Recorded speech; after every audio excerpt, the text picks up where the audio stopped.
This is lesson 10 quadratic functions. So today we're going to go a little more in depth into our quadratic functions. You learned last time how to graph, or actually you already knew, but we practiced more how to graph a quadratic function using a chart, just making a table, plugging in your x values, solving to find your y, and then using those points to graph. We also talked about something called the axis of symmetry. Hopefully you remember from yesterday, that's just that line that goes right down through the middle, through the vertex of your parabola that basically cuts it right in half to where you can fold it over. You know that a parabola is always symmetric, and so it has that axis of symmetry, that line down the middle that cuts it in half. So we have this equation, x equals negative b over 2a. That's the equation of the line of the axis of symmetry. So we know that the axis of symmetry is always a vertical line for a parabola. And so we know to get a vertical line, the equation is always x equals something. And that's how we get a vertical line. So this is how you find that axis of symmetry using your function y equals ax squared plus bx plus c, where, remember, a, b, and c are all your numbers. So you would just take these numbers, a, b, and c, and actually you only need a and b in this case, to find your axis of symmetry. So it's always the opposite of b divided by 2a. Thus, your vertex to find that, all you have to do is first find your x-coordinate of your vertex, since your axis of symmetry always goes through your vertex. Find your x-coordinate of your vertex using negative b divided by 2a, and then take that x and plug it into your equation to get y. And that'll make more sense in just a minute when we do it. So in this first example, we are graphing this equation, f of x equals 2x squared plus 4x minus 5. So there's some steps we're going to go through. And the first step is for us to find the equation of the axis of symmetry and the coordinates of the vertex. So the first thing we're going to do is find the axis of symmetry. And to do that, we're just going to use that equation that we just talked about, which is x equals negative b divided by 2a. So I'm going to take these different numbers. Remember, this is your a, b, and c, and I'm just going to take our numbers and plug them in. So negative b, the opposite of b. Well, b is 4, so the opposite of 4 is negative 4, divided by 2 times, and then what's a? A is 2. So then I'll simplify that. Negative 4 divided by 2 times 2 is 4. Negative 4 divided by 4 is negative 1. So we've now found your axis of symmetry. Let's go ahead and graph that before we do anything else. I'm going to use a red dashed line to denote my axis of symmetry. My equation is x is negative 1. So I go over to negative 1 on my x-axis, and that's where I'm going to draw my axis of symmetry line, right there. So I know that my parabola is going to be symmetric around this axis of symmetry, and the vertex is somewhere on my axis of symmetry since it cuts right through the middle. Okay, so now let's go ahead and find our, this is all part of step 1 as well. Now we're going to find our vertex. And to find our vertex, we know this is the x-coordinate of our vertex, because again, our vertex is on this axis of symmetry somewhere. We just don't know what the y value is. So since we know x, we're just going to plug this in to our equation to find y. So I'm finding f of negative 1 equals 2 times negative 1 squared plus 4 times negative 1 minus 5. So all I did was plug in negative 1 for x to find out what my y value would be. And remember, every time you substitute, you always use parentheses. And now we just need to make sure that we follow PEMDAS. So I'm always going to take care of my exponents first. Negative 1 squared is 1 times 2 is 2 plus 4 times negative 1 is negative 4 minus 5. Now PEMDAS just says left to right, add and subtract. So I have 2 plus a negative 4, which is the same as 2 minus 4. So that's negative 2 minus 5 gives me a negative 7. So my vertex is negative 1, negative 7. So I'll go ahead and graph that on here. We already have our negative 1 down 1, 2, 3, 4, 5, 6, 7. Negative 1, negative 7. There's my vertex. So we know it's opening upward, but now we need some more points because I don't know how fat or how skinny it's going to be. I need a couple more points to go on my graph. So let's find some other points. Your second step is to find 2 other points. And one of those points is always going to be your y-intercept. So that's what I'm going to find first, is my y-intercept. Now hopefully you remember from back when we were graphing lines that the y-intercept always has an x-coordinate coordinate of 0, because if it's going to be on your y-axis, then your x-coordinate has to be 0 so that you're not moving left or right of your y-axis. So our x-coordinate has to be 0. So all I'm going to do is plug in 0 into my equation to get my y. So f of 0 equals 2 times 0 squared plus 4 times 0 minus 5.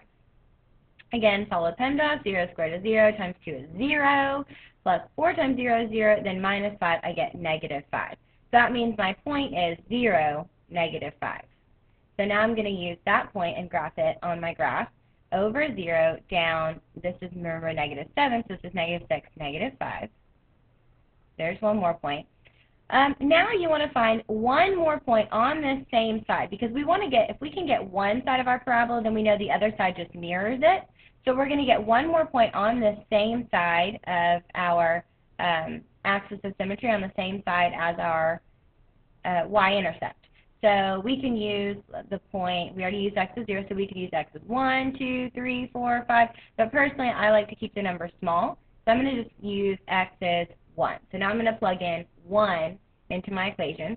So I have f of 1 equals 2 times 1 squared plus 4 times 1 minus 5. And then again, follow PEMDAS. 1 squared is 1 times 2 is 2 plus 4 times 1 is 4 minus 5. And then again, left to right, addition, subtraction. 2 plus 4 is 6 minus 5 is 1. That means your coordinate is x was 1 and also y was 1. So over 1, up 1. Now that we have half our parabola, again, you know it always just mirrors over on the other side of your dashed line. So that means that 1 away from my axis of symmetry, there's that point. Again, they're mirroring each other, so they're the same distance away from my axis of symmetry and at the same place on the y area. Same thing with this one. It's 2 away, and we keep it at the same height. So they have the same y coordinate, different x coordinates obviously, but we know where to put it because they have to be the same distance away from our axis of symmetry. Okay, now I'm going to attempt to draw my parabola.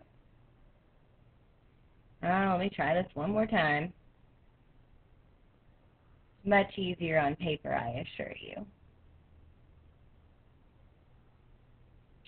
Just remember to put those arrows on the end, telling people we know it goes on and on and on forever. We're just showing a small portion of your graph, and there's your parabola.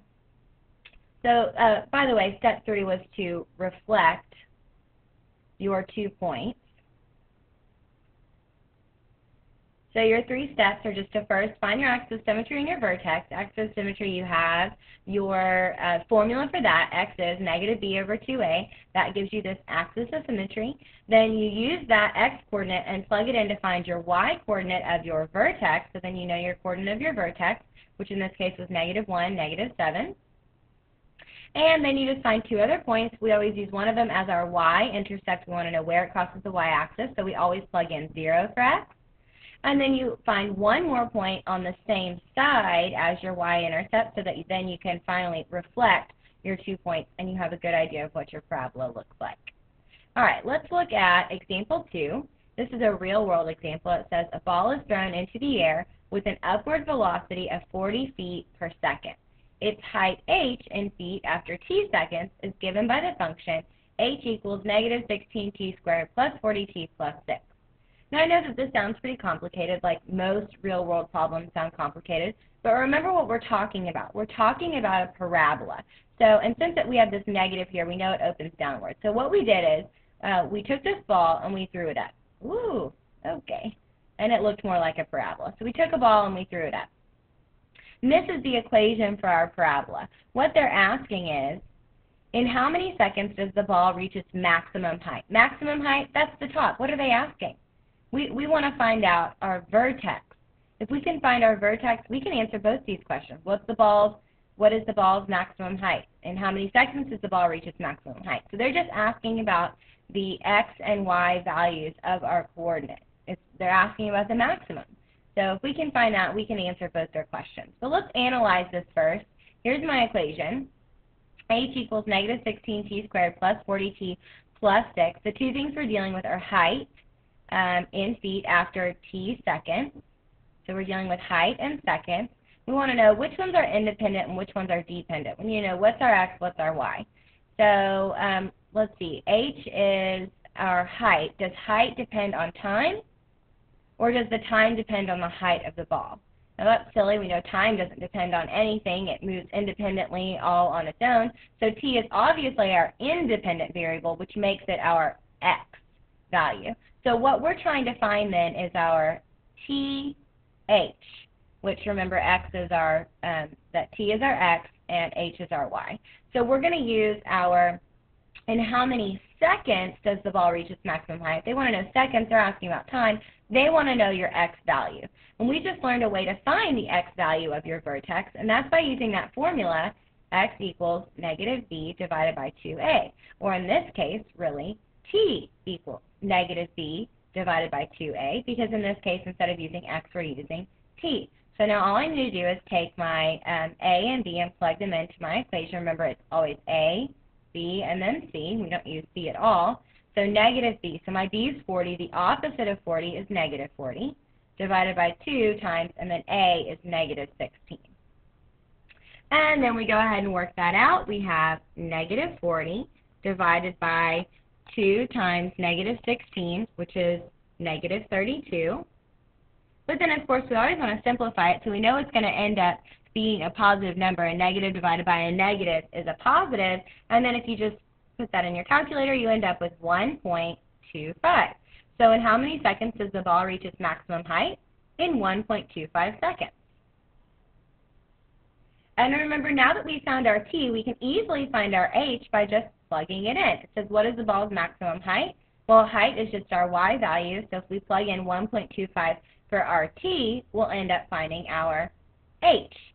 So that's all I'm going to do in b. So h equals negative 16 times 1.25 squared plus 40 times 1.25 plus 6. And then again, we just want to use PEMDAS, so negative 16 times 1.25 squared is 1.5625 plus 40 times 1.25 is 50 plus 6. And then again, I'm still following PEMDAS, so I need to multiply these two together first. Negative 16 times 1.5625 gives me negative 25 plus 50 plus 6. And then again, following PEMDAS, just add and subtract left to right. So negative 25 plus 50, that's 25 plus 6 is 31. So what's the ball's maximum height? 31 feet is our answer there in 1.25 seconds. So all you're going to do in this real world problem is they're going to be asking you about the vertex.